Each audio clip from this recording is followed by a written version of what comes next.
नमस्कार, good morning, सुप्रभात। आप देख रहे हैं भारत 24। आपके साथ मैं हूं प्रिया सिन्हा। लोकतंत्र का ये महान उत्सव, क्योंकि देश भर की 341 सीटें जिस पर या तो वोटिंग हो रही है विधानसभा चुनाव के लिए या तो उपचुनाव के लिए। सबसे बड़ी खबर आज के दिन की यही, और भारत 24 पर आज दिन भर आप महा कवरेज देखेंगे। हर एक सीट पर किस तरीके की तस्वीर सामने आ रही है, लोगों में किस तरीके का उत्साह है। चप्पे चप्पे पर भारत 24 के संवाददाता मौजूद रहेंगे। बड़ी खबर आज के दिन की यही है कि महाराष्ट्र की सभी 288 और झारखंड की बची हुई 38 सीटों के लिए अब से 1 घंटे के बाद यानी कि 7 बजे वोटिंग शुरू हो जाएगी। दोनों ही राज्यों में होने वाले चुनाव पर सबकी निगाह है। दरअसल इन राज्यों के चुनाव न सिर्फ सत्ता तय करेंगे, बल्कि कई राजनीतिक दलों का अस्तित्व भी तय होगा।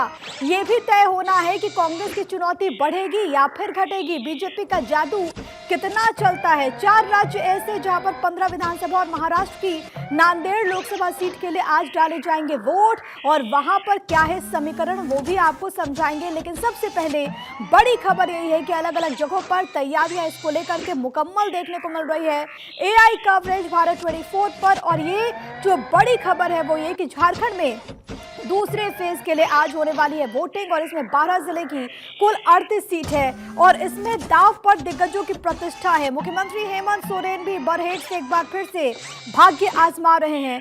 14,218 पोलिंग बूथ यहां पर बने हैं और यहां पर वोटिंग होगी। और सबसे बड़ी बात है कि इनमें से जो 31 बूथ ऐसे हैं, इसमें शाम के 4 बजे मतदान खत्म हो जाएगा, क्योंकि जाहिर है कि झारखंड कई जगहों पर वहां पर नक्सली मूवमेंट भी देखने को मिलता है। तो ऐसे में सुरक्षा के दृष्टिकोण से ये कदम उठाए गए हैं। सेकेंड फेज की जो 38 सीटें हैं उसमें से 18 सीटें संथाल, 18 सीटें उत्तरी छोटा नागपुर और 2 सीटें रांची जिले की है, जहां पर तैयारियां पूरी कर ली गई है।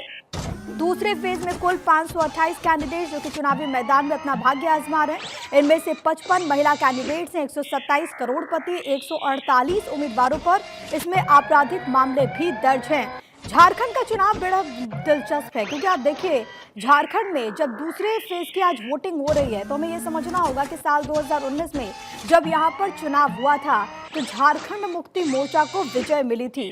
यहां पर 2019 में 38 सीटों में से अगर हम देखें तो जेएमएम को 13, भाजपा को 12, कांग्रेस को 8, आजसू और झारखंड विकास मोर्चा 2-2 और माले 1 सीट पर जीती थी। हालांकि जो झारखंड विकास मोर्चा है उस वक्त बाबूलाल मरांडी उसका नेतृत्व कर रहे थे।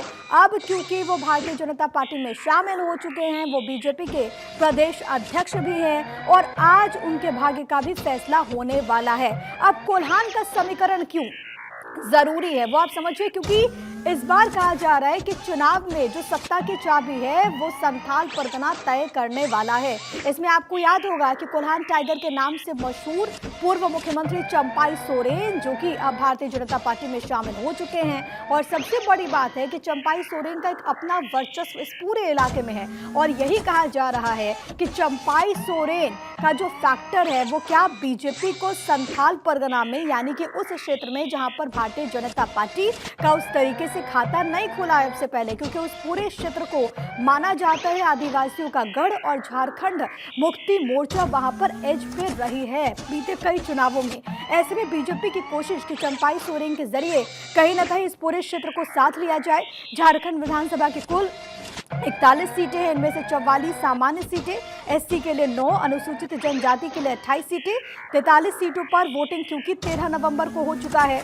बाकी की जो 38 सीटें हैं उस पर आज हो रही है वोटिंग। और इसमें अगर हम बात करें पूरी सीट की, अगर हम बात करें तो देखिए कितना दिलचस्प है कि इस बार कई ऐसे बड़े चेहरे हैं जो कि मैदान में नहीं है। कई ऐसे चेहरे हैं जो कि यहाँ पर किसी बड़ी हस्ती के घर से परिवार से जुड़े हुए हैं। ऐसे में उनके भाग्य का भी फैसला यहाँ पर होने वाला है। अब देखना बहुत दिलचस्प होगा कि आम जनता, झारखंड की जनता जब अपने मताधिकार का उपयोग करने के लिए पहुंचती है तो उसके जहन में क्या मुद्दे होते हैं। चुनावी दौर में कई सारे दावे किए गए, कई सारे वादे किए गए, क्योंकि झारखंड की जो पहचान है वो एक आदिवासी बाहुल्य राज्य के तौर पर है।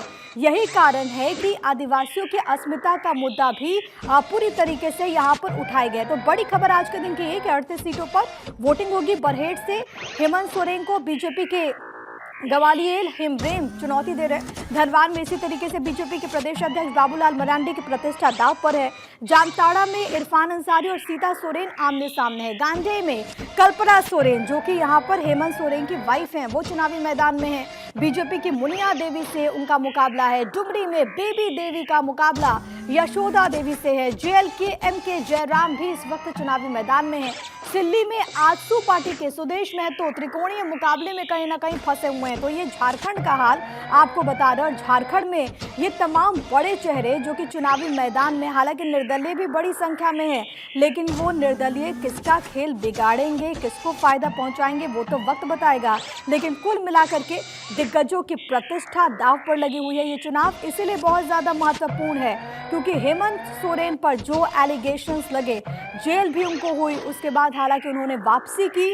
कल्पना सोरेन जो कि चुनावी मैदान में भाग्य आजमा रही, हालांकि इससे पहले आपको याद होगा कि गांधी बाई इलेक्शन उन्होंने लड़ा था। लेकिन सबसे बड़ी बात है कि जब परिवार में बिखराव हो रहा है, जब सीता सोरेन अलग हो चुकी हैं, तो क्या मैसेज गया है। आज कहीं ना कहीं इसका भी टेस्ट होगा झारखंड की राजनीति में। अब देखिए, झारखंड का क्योंकि गठन हुआ था साल 2000 में, लेकिन तब से राजनीतिक अस्थिरता इस राज्य ने बहुत देखा। कई बार ऐसा हुआ कि मुख्यमंत्री चेंज हो गए। अब ये भी बड़ा दिलचस्प फैक्टर है कि झारखंड के जो सियासी इतिहास आप देखेंगे, सिर्फ एकमात्र मुख्यमंत्री बाबूलाल मरांडी ही रहे जिन्होंने अपने 5 साल का कार्यकाल पूरा किया। यानी कि उससे पहले और उससे बाद कोई भी ऐसा चीफ मिनिस्टर राज्य को नहीं मिला जिसने 5 साल का टर्म कंप्लीट किया हो, चाहे कोई भी वजह रही हो। चाहे मधु कोड़ा जो कि जिन पर कोयला को लेकर के जो मामला सामने आया था, उसमें उनको जेल हो गई, जिसकी वजह से उनको पद छोड़ना पड़ा। और सबसे बड़ी बात है कि एक निर्दलीय विधायक होने के बाद वो सत्ता की कुर्सी पर काबिज होते हैं, मुख्यमंत्री बनते हैं। लेकिन ये तमाम राजनीतिक इतिहास को छोड़कर अब जब आगे झारखंड बढ़ रहा है, तो झारखंड आखिरकार किसके सर पर जीत का सेहरा बांधता है, वो देखना बहुत ज़्यादा महत्वपूर्ण है। अब से थोड़ी देर के बाद वोटिंग की प्रक्रिया शुरू हो जाएगी। अच्छा, झारखंड क्योंकि वहाँ पर नक्सल मूवमेंट भी कई जगहों पर है, तो इसी वजह से सिक्योरिटी के लिहाज से तमाम तरह के बंदोबस्त किए गए। जो अति संवेदनशील क्षेत्र हैं उनको यहाँ पर चिन्हित किया गया है। इसके अलावा उन जगहों पर ट्रूप्स की वहाँ पर तैनाती कर दी गई है, पैरामिलिट्री फोर्सेज वहाँ पर तैनात हैं। इसके अलावा लोगों को जागरूक करने का प्रयास भी चुनाव आयोग की तरफ से काफ़ी वक्त से किया गया। आपने बीच में देखा कि कई सारी खबरें आई जहां पर नक्सलियों की तरफ से बाकायदा पर्चा छोड़ा गया, लोगों से कहा गया कि वो चुनाव को बाइकआउट करें। लेकिन दूसरी तरफ हमने देखा कि जब फर्स्ट फेज का भी इलेक्शन हुआ था झारखंड में, तो लोग बड़ी संख्या में यहां पर पहुंचे थे, अपने मताधिकार का उन्होंने उपयोग किया। और आज भी कुछ इसी तरीके की उम्मीद है कि जब लोग यहाँ पर निकलेंगे अपने घरों से, तो वो बड़ी संख्या में अपने मताधिकार का इस्तेमाल करेंगे। आपकी टीवी स्क्रीन पर हम आपको हॉट सीटों का हाल भी बता रहे। देखिए, सबकी निगाहें इस वक्त बरहेट पर टिकी हुई है, वो जान लीजिए, क्योंकि बरहेट पे हेमंत सोरेन जो कि एक बार फिर से यहाँ पर चुनावी मैदान में हैं, ताल ठोक रहे हैं। उनको लेकर के भी जिस तरीके से एलिगेशंस उन पर लगे, हालांकि हेमंत सोरेन इसको लेकर के बीजेपी पर जमकर हमलावर नजर आते हैं। लेकिन सवाल ये है कि अगर प्रदेश में इस तरीके से आरोप लगते हैं एक सिटिंग मुख्यमंत्री पर, जिसकी वजह से उनको कुर्सी तक छोड़ देना पड़ता है, तो आखिरकार लोगों के बीच में क्या मैसेज जाता है। इसके अलावा चंपाई सोरेन, जिनको उन्होंने सत्ता के शीर्ष पर पहुंचाया था, चंपाई सोरेन ने जब पार्टी छोड़ी तो उन्होंने तमाम तरह के आरोप लगाए। इसके अलावा जब हमने देखा कि सीता सोरेन ने इस्तीफा दिया था, तो उन्होंने बाकायदा जो दिशम गुरु हैं यानी कि शिबू सोरेन, उनके नाम पर एक चिट्ठी लिखी थी जिसमें उन्होंने कहा था कि जेएमएम जो उसकी मूल नीति है उससे भटक गई है। तो आखिरकार आम जनता के बीच में क्या मैसेज गया है, आज कहीं ना कहीं उसकी परीक्षा होगी। दूसरा सबसे अहम यह है कि धनबाद में बीजेपी के प्रदेश अध्यक्ष पूर्व मुख्यमंत्री बाबूलाल मरांडी, जिनकी प्रतिष्ठा दांव पर लगी हुई है। अच्छा, साल 2019 से जब हम 2024 के इलेक्शन को देखें तो बहुत कुछ बदल गया है। एक जो महत्वपूर्ण बदलाव है वो ये है कि अब बाबूलाल मरांडी आ चुके हैं भारतीय जनता पार्टी में।